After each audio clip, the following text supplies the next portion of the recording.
Hello everyone, easy physics by N K channel पर आप सभी बच्चों का आज की इस वीडियो में एक बार पुनः बहुत बहुत स्वागत है। कैसे प्यारे बच्चे, उम्मीद करता हूं कि आप सभी की जो बोर्ड परीक्षाओं की तैयारी है वो ऑलमोस्ट कंप्लीट हो गई होगी। आप सभी ने शेखावटी मिशन 100 के जो बुकलेट्स है उसको पढ़ लिया होगा। हर एक टॉपिक के हर एक चैप्टर के वीडियोज हमने उपलब्ध करवा दिए हैं। उसके बाद में 2022 की बोर्ड परीक्षाओं के हर एक चैप्टर के इंपॉर्टेंट क्वेश्चन भी हमने तैयार किए हैं। उनके वीडियोज भी आपको प्ले लिस्ट में मिल जाएंगे। तो उम्मीद करता हूं कि अब आप बहुत संपूर्ण तैयारी कर चुके होंगे। ये जो समय है वो मुख्य रूप से या तो ऑब्जेक्टिव और रिक्त स्थान तैयार करने का है और या फिर न्यूमेरिकल्स तैयार करने का है। जो इंटेलिजेंट हैं उनके लिए न्यूमेरिकल्स पढ़ना है और जिनकी अभी तक कुछ भी तैयारी नहीं हुई है भाई साहब, उनको ऑब्जेक्टिव प्रश्न और रिक्त स्थान के ऊपर ध्यान देना चाहिए। चैप्टर नंबर 13 नाभिक का जो चैप्टर है उसके 10 न्यूमेरिकल हम कंप्लीट कर चुके हैं जो आपकी एनसीईआरटी की बुक में है। आज हम 11वां प्रश्न पढ़ने वाले हैं। 11वां प्रश्न आपको अपनी स्क्रीन पे नजर आ रहा है कि स्वर्ण के समस्थानिक 79 AU 197 इसकी द्रव्यमान संख्या है और एक चांदी रजत का जो समस्थानिक है वो है 47 AG और द्रव्यमान संख्या इसकी 107। सवाल कह रहा है इनकी नाभिकों की त्रिज्याओं का अनुपात ज्ञात कीजिए। तो इस सोने की जो नाभिक है उसको मैं RAU लिख देता हूं और चांदी की जो त्रिज्या है उसको मैं RAG लिख देता हूं। इनकी त्रिज्याओं का अनुपात हमें चाहिए। तो त्रिज्या का एक फॉर्मूला होता है कि R0 द्रव्यमान संख्या की पावर 1/3। तो इसी प्रकार से नीचे वाले में भी R0 द्रव्यमान संख्या की पावर 1/3। तो दोनों में R0 और R0 तो कैंसिल आउट हो जाएगा। तो ऊपर वाला जो है वो हमने AU ले रखा है, तो AU की जो द्रव्यमान संख्या है वो 197 है और नीचे वाले की जो द्रव्यमान संख्या है चांदी की वो 107 है और दोनों में ही पावर 1/3 है। तो इनको हम कॉमनली अप्लाई कर देंगे। अब 197 में 107 से आपको डिवाइड करना है। क्लियर है? तो यहां पे ये प्रश्न देने का दो मुख्य उद्देश्य हैं। पहला उद्देश्य तो है कि त्रिज्या का जो अनुपात होता है वो द्रव्यमान संख्या के साथ में कैसे रिलेटेड होता है, ये फॉर्मूला बच्चे को पता है या नहीं है। दूसरा, उनका अनुपात निकालना बच्चे को आता है या नहीं आता। फिर वैल्यूज रख करके हमें सोल्व करना है। तो जब हम इसको डिवाइड करेंगे तो मैंने इसको मेरी रफ पार्ट में सोल्व कर लिया है वीडियो को पॉज करके, और इसकी जो वैल्यू आई है वो 1.84 वैल्यू आई है कि पावर 1/3 चल रही है। अब 1.84 है, इसका घनमूल हमें निकालना है। घनमूल जानते हैं आप, इनके टुकड़े करके और तीन तीन संख्याओं का एक ग्रुप बनाने वाला जिसे हम घनमूल कहते हैं। तो इसका जो रेशियो है, इसका जो रिजल्ट है वो 1.23 आएगा। अब आपको पता है कि हमने यहां पे अनुपात निकाला है, तो गलती से भी मात्रक मत लगा देना, क्योंकि अनुपात जो हमेशा होता है वो मात्रकहीन राशि होता है। तो बड़ा इजी प्रश्न है। उम्मीद करते हैं कि आपको बोर्ड परीक्षा में ये प्रश्न मिल भी जाएगा। अगर आपको ये प्रश्न अच्छे से समझ में आ गया हो तो वीडियो को लाइक कर देना और फिर आगे निकलते हैं। चलिए अगले प्रश्न में बढ़ते हैं। अगला प्रश्न संख्या 12 जो है उसको हम पढ़ते हैं, समझते हैं। इस प्रश्न में दो भाग हैं। एक भाग को मैं आपको सोल्व करके बता देता हूं, उसी पैटर्न के ऊपर आपको दूसरा भाग सोल्व करना है और उसका आंसर आपको हमें कमेंट सेक्शन में लिखना है। तो पहले आप पहले भाग को अच्छे से समझ लीजिए। ए भाग इसका क्या कह रहा है कि 88 RA 226 ये कोई एक नाभिक है। 88 RA 226, परमाणु क्रमांक 88 है और द्रव्यमान संख्या 226 है। एक दूसरा नाभिक और दे रखा है, बी भाग है, ये दूसरा प्रश्न है। ये दे रखा है 86 RN 220। इन नाभिकों में से जब अल्फा क्षय होता है यानी अल्फा कण उत्सर्जित होता है। अल्फा कण क्या होता है? हीलियम का नाभिक। तो उत्सर्जित होने वाला जो अल्फा कण है, टोटल एनर्जी कितनी रिलीज होगी इस अल्फा कण के उत्सर्जन में, एक बात हमें निकालनी है। और दूसरी बात, वो एनर्जी है उसका कितना हिस्सा अल्फा पार्टिकल को निकलेगा। यानी आपको पता है कि जब कोई बम ब्लास्ट होता है तो अलग अलग टुकड़ों में टूट जाता है और हर एक टुकड़े का वेग अलग अलग होता है। हालांकि वो संवेग संरक्षण के नियम का पालन करते हैं, लेकिन जिसका द्रव्यमान कम होगा उसका वेग ज्यादा होगा। तो हमें यहां पर गतिज ऊर्जा निकालनी है अल्फा पार्टिकल की। तो ये जो पहला भाग है इसको मैं सोल्व कर देता हूं, दूसरा आपको सोल्व करना है। दोनों में से कोई भी प्रश्न परीक्षा में पूछा जा सकता है।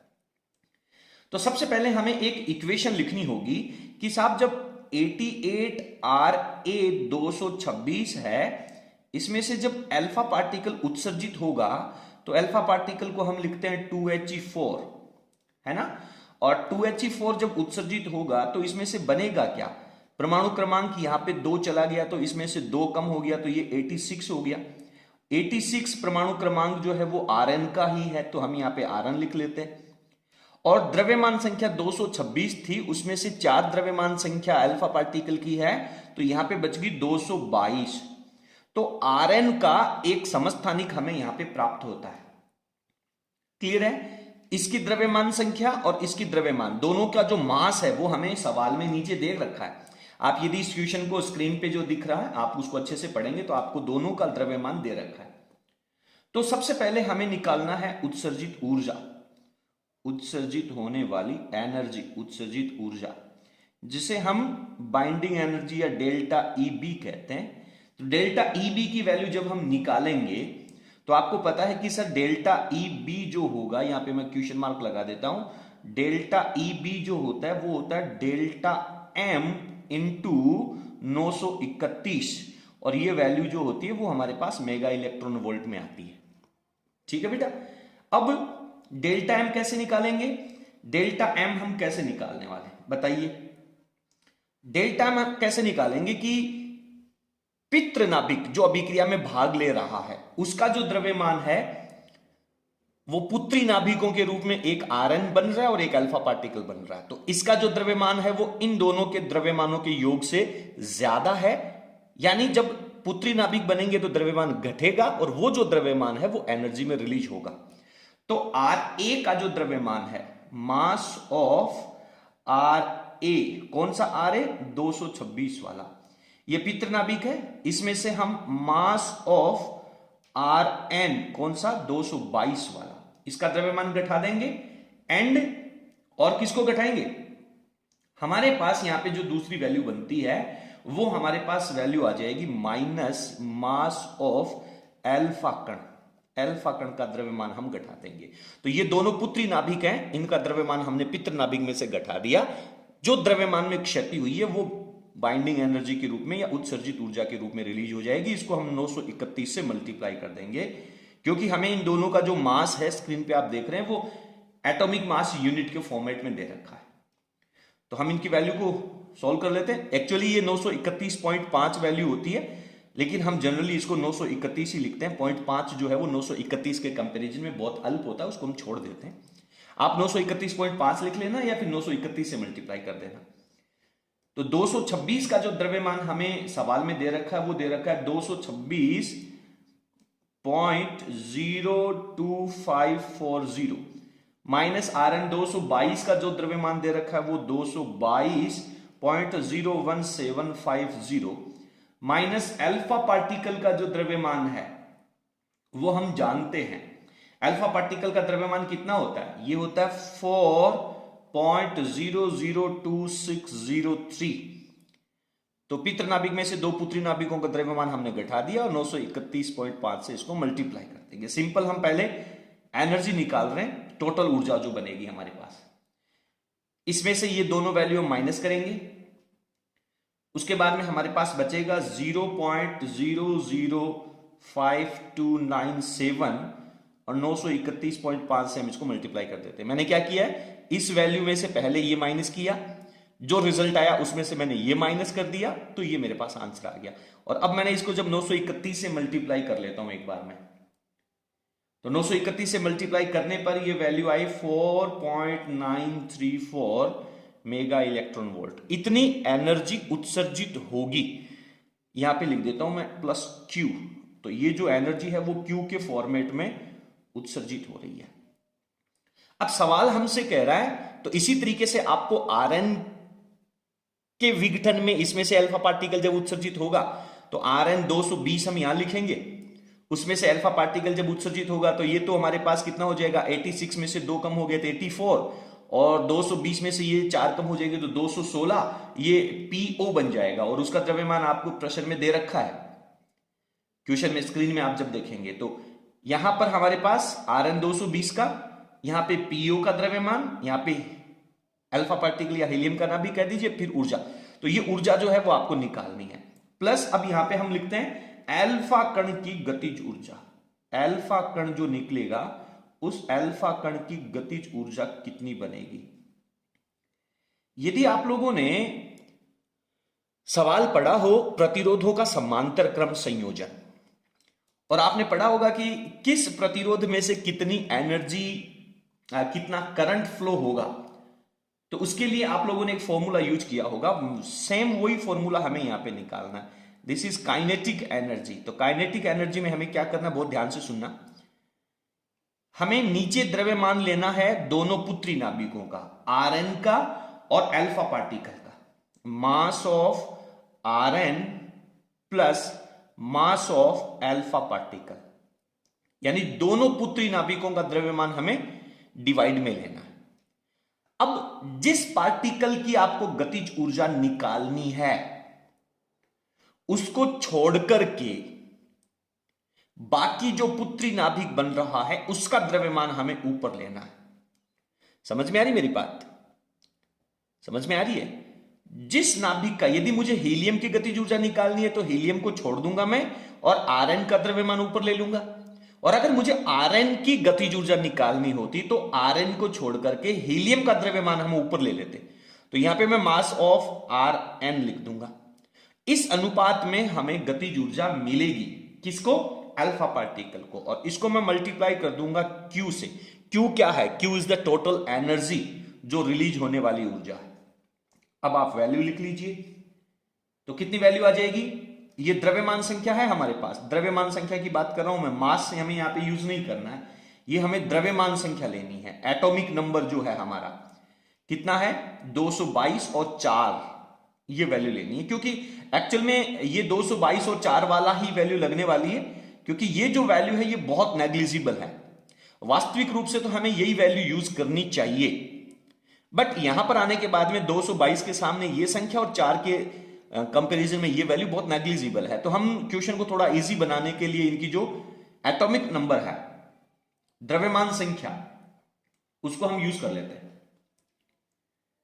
तो यहां पे मेरे पास Rn की वैल्यू हो जाएगी कितनी? Rn का कौन सा समस्थानिक बन रहा है? 222। तो ऊपर आ जाएगा 222 बट्टा में 222 प्लस हीलियम का 4, और इसको मैं मल्टीप्लाई कर देता हूं टोटल एनर्जी से, जो कि मेरे पास कितनी आई है? 4.934। अब इस वैल्यू को आप सोल्व कर लीजिए। 222 में 4 जोड़ देंगे तो 226 का भाग लग जाएगा। 222 में 226 का भाग लगाएंगे तो ये वैल्यू 1 से कुछ कम आएगी, और 1 से कुछ कम वैल्यू को जब हम इससे मल्टीप्लाई करेंगे तो इससे कुछ कम रिजल्ट आपको प्राप्त होगा। 4.934 से कुछ कम रिजल्ट होगा।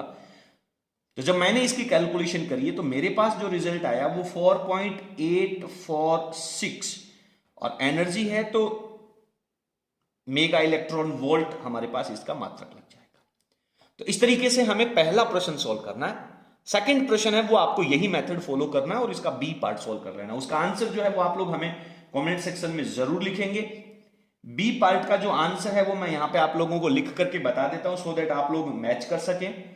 टोटल एनर्जी Q की जो है वो आपके पास प्राप्त होने वाली है, जो मैंने कैलकुलेशन करी है वो 6.406 मेगा इलेक्ट्रॉन वोल्ट, और उसमें जो अल्फा पार्टिकल उत्सर्जित होगा उस अल्फा कण की जो गतिज ऊर्जा आपके पास आएगी उसका कैलकुलेशन जब मैंने किया है तो वो E के लिख देता हूं, काइनेटिक एनर्जी अल्फा पार्टिकल की, उसकी वैल्यू आपके पास अल्फा पार्टिकल की 6.29 मेगा इलेक्ट्रॉन वोल्ट आएगी। तो अगर ये आंसर आप लोगों के पास बी पार्ट का आता है तो समझ लीजिए कि आपका दूसरा प्रश्न है वो सही है। यदि आपको ये प्रश्न समझ में आया हो, अच्छा लगा हो, तो प्लीज आप वीडियो को लाइक कर दें, और आप सभी से अनुरोध है प्लीज इस वीडियो का लिंक अपने फ्रेंड्स के साथ शेयर जरूर करें, ताकि ज्यादा से ज्यादा संख्या में बच्चों को बेनिफिट हो सके और हमें भी मोटिवेशन मिले, और हम आपके लिए बाकी के जो और चैप्टर हमारे पास बचे हुए हैं उनके न्यूमेरिकल्स भी सॉल्व कर सके बोर्ड परीक्षा से पहले। चलिए अगले प्रश्न में पहुंचते हैं। 13वां प्रश्न जो है वो आपको अपनी स्क्रीन के ऊपर नजर आ रहा है, ऑलमोस्ट पिछले प्रश्न की तरह ही है, थोड़ा सा डिफरेंस है। क्या अंतर है पढ़ते हैं। रेडियो न्यूक्लियोइड कार्बन 11 का क्षय निम्न समीकरण के अनुसार हो रहा है, यानी 6C11 है, इसमें से एक पॉजिट्रॉन निकलेगा, तो पॉजिट्रॉन निकलेगा तो इसका जो उत्पाद बनेगा वो 5 बोरॉन 11 बनेगा, और इसके साथ में हमारे पास एक और पार्टिकल उत्सर्जित होगा जिसे हम क्या कहते हैं, न्यूट्रिनो कहते हैं। तो न्यूट्रिनो का उत्सर्जन हमारे पास होगा, ठीक है, इस समीकरण के अनुसार।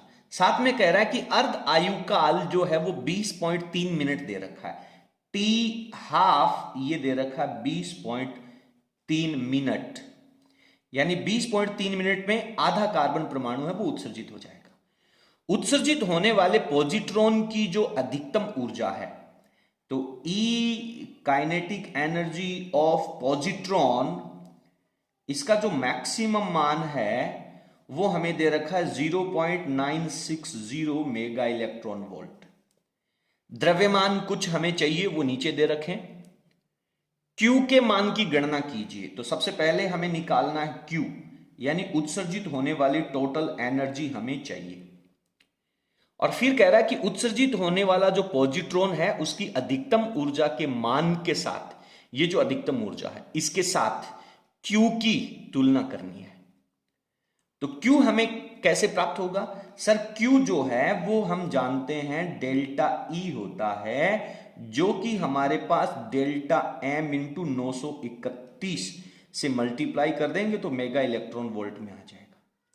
यानी पितृ नाभिक में से पुत्री नाभिकों का द्रव्यमान हम माइनस कर देंगे तो हमारे पास डेल्टा M आ जाएगा, और डेल्टा M को हम 931 से मल्टीप्लाई कर देंगे।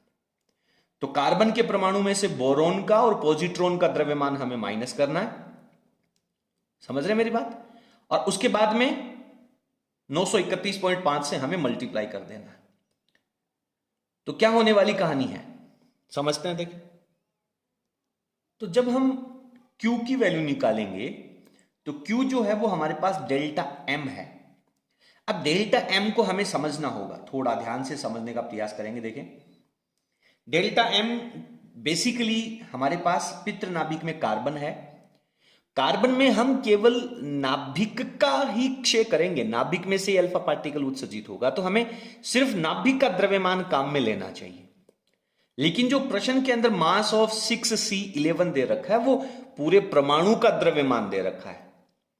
तो परमाणु के अंदर तो इलेक्ट्रॉन्स भी होते हैं, यानी इलेक्ट्रॉनों का द्रव्यमान इस द्रव्यमान के अंदर सम्मिलित है, जो कि हमें कैलकुलेट नहीं करना है।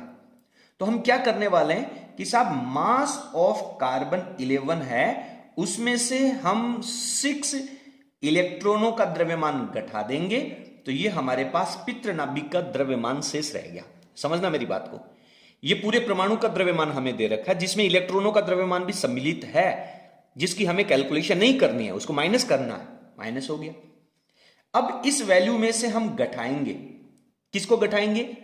सबसे पहले तो बोरॉन के द्रव्यमान को। तो बोरॉन जो है, मास ऑफ बोरॉन, बोरॉन के अंदर हमारे पास कितनी द्रव्यमान संख्या है बोरॉन की? बोरॉन की द्रव्यमान संख्या भी 11 दे रखी है। इसके अंदर कितने इलेक्ट्रॉन है? सर बोरॉन के अंदर 5 इलेक्ट्रॉन होते हैं, तो 5 इलेक्ट्रॉनों का द्रव्यमान हम बोरॉन में से भी घटाएंगे, तो -5 मास ऑफ इलेक्ट्रॉन। तो बोरॉन के द्रव्यमान में से बोरॉन के इलेक्ट्रॉनों का द्रव्यमान हमने घटा दिया, तो ये बोरॉन के नाभिक का द्रव्यमान बच गया। और अब हमारे पास उत्पाद में एक पॉजिट्रॉन भी निकल रहा है। पॉजिट्रॉन बेसिकली होता है क्या है? पॉजिट्रॉन बेसिकली क्या होता है? इसका द्रव्यमान जो है वो भी इलेक्ट्रॉन के द्रव्यमान के बराबर होता है। तो मास ऑफ इलेक्ट्रॉन, ये पॉजिट्रॉन है, इसको अपन माइनस कर देंगे और 931.5 से हम इसको मल्टीप्लाई कर देंगे। अब आप वैल्यू को सॉल्व करने का प्रयास करें, देखें, पढ़े, देखें क्या आएगा। Sir mass of carbon 11 -6 mass of electron minus mass of boron 11, ये minus minus plus 5 mass of electron minus mass of electron into 931.5 चल रहा है। इक्वेशन को सोल्व कर लेते हैं। कार्बन 11 का द्रव्यमान माइनस बोरॉन 11 का द्रव्यमान, 6 तो माइनस के ये इलेक्ट्रॉन हो गए और एक ये हो गया माइनस का, तो माइनस के 7 इलेक्ट्रॉन और प्लस के 5 इलेक्ट्रॉन, तो माइनस के 2 मास ऑफ इलेक्ट्रॉन हमारे पास शेष रह गया। 931.5 से हम इसको मल्टीप्लाई कर देंगे। अब ये द्रव्यमान की वैल्यूज रखते चलिए, तो द्रव्यमान की वैल्यू रखेंगे तो कार्बन 11 का जो द्रव्यमान है वो 11.011434 हमें दे रखा है, माइनस बोरॉन 11.009305 दे रखा है, माइनस डबल से मल्टीप्लाई करेंगे और मास ऑफ इलेक्ट्रॉन जो होता है वो 0.000548 होता है। ये वैल्यू हमें पढ़नी होगी। 931.5 से हम इसको मल्टीप्लाई कर देंगे। पूरी वैल्यू को जब मैं कैलकुलेट करूंगा तो जो रिजल्ट आएगा वो मेरे पास 0.962 मेगा इलेक्ट्रॉन वोल्ट आ जाएगा। तो इतनी ऊर्जा है वो उत्सर्जित हो जाएगी। और ये एनर्जी किसको किसको मिलने वाली है? ये जो एनर्जी है वो काइनेटिक एनर्जी हो जाएगी किसकी? बोरॉन की, प्लस कुछ काइनेटिक एनर्जी हो जाएगी आपके पास पॉजिट्रॉन की, ई प्लस की, प्लस कुछ काइनेटिक एनर्जी जो है वो आपको न्यूट्रिनो की भी मिलेगी, क्योंकि तीनों उत्पाद जो हैं उनको ये एनर्जी मिलने वाली है। अब जिसका द्रव्यमान, जो बोरॉन है, इसका द्रव्यमान बहुत ज्यादा है, तो इसकी जो गतिज ऊर्जा होगी वो नेग्लिजिबल होगी। तो इसकी गतिज ऊर्जा को हम नगण्य मान लेते हैं, 0 के अप्रोक्सीमेट मान लेते हैं। और न्यूट्रिनो जो है उसकी गतिज ऊर्जा बहुत कम होगी, क्योंकि इसका द्रव्यमान बहुत अल्प है। तो टोटली जो गतिज ऊर्जा बच गई वो मिल जाएगी आपकी पॉजिट्रॉन को। समझ रहे? पॉजिट्रॉन की जो मैक्सिमम एनर्जी दे रखी है वो 0.960 मेगा इलेक्ट्रॉन वोल्ट दे रखी है, और जो टोटल उत्सर्जित होने वाली एनर्जी है वो 0.962 है। 0.960 तो पॉजिट्रॉन की है और टोटल है वो 0.962 है। तो लगभग जो उत्सर्जित होने वाली एनर्जी है वो सिर्फ पॉजिट्रॉन को ही मिलेगी, यानी पॉजिट्रॉन की गतिज ऊर्जा सबसे अधिक होगी। ठीक है, तो इसके लिए आप नीचे एक छोटा सा नोट लिख सकते हैं रफ पार्ट में। क्या लिखना है? चूंकि बोरॉन का द्रव्यमान अत्यधिक है, वैसे तो बहुत ज्यादा नहीं है लेकिन पॉजिट्रॉन की तुलना में, इसलिए kinetic energy of boron is equals to 0। और जो न्यूट्रिनो है, न्यूट्रिनो की जो गतिज ऊर्जा होगी वो 0 होगी, क्योंकि इसका द्रव्यमान बहुत कम है। गतिज ऊर्जा कितनी होगी? न्यूनतम, यानी kinetic energy of neutrino that is approximate 0। इसलिए उत्सर्जित होने वाली संपूर्ण ऊर्जा, ब्रैकेट में हम लिख देते हैं लगभग, किसको मिल जाएगी? पॉजिट्रॉन को मिलती है। ठीक है, अब आपका आंसर जो है वो कंप्लीट हो जाता है। तो उम्मीद करता हूं कि ये प्रश्न आपको बहुत अच्छे से समझ में आ गया होगा। यदि प्रश्न समझ में आ गया हो तो प्लीज आप वीडियो को लाइक कर देना और इसे अपने सभी फ्रेंड्स के साथ शेयर जरूर कर देना। आज के इस वीडियो में इतना ही। अब इस पार्ट के कुछ एक सवाल और बचे हुए हैं। उम्मीद करता हूं कि वो सभी प्रश्न जो हैं वो बहुत इजी हैं। डेल्टा एम, डेल्टा ई, प्रति न्यूक्लियन बंधन ऊर्जा इसी फॉर्मेट पे है। कोई भी प्रश्न अब मेरे हिसाब से आप लोगों को दिक्कत नहीं करना चाहिए, परेशान नहीं करना चाहिए। तो इसके साथ ही आपके इस चैप्टर के जो इंपॉर्टेंट प्रश्न थे, जो बोर्ड परीक्षा में आने की संभावना रखते हैं, वो आपके कंप्लीट हो जाते हैं। इसके बाद हमें आगे कौन से चैप्टर के न्यूमेरिकल स्टार्ट करने चाहिए वो आप हमें कमेंट सेक्शन में जरूर लिख देना। चलिए, बहुत बहुत धन्यवाद। बोर्ड परीक्षाओं के लिए भी आपको बहुत बहुत शुभकामनाएं। Thank you.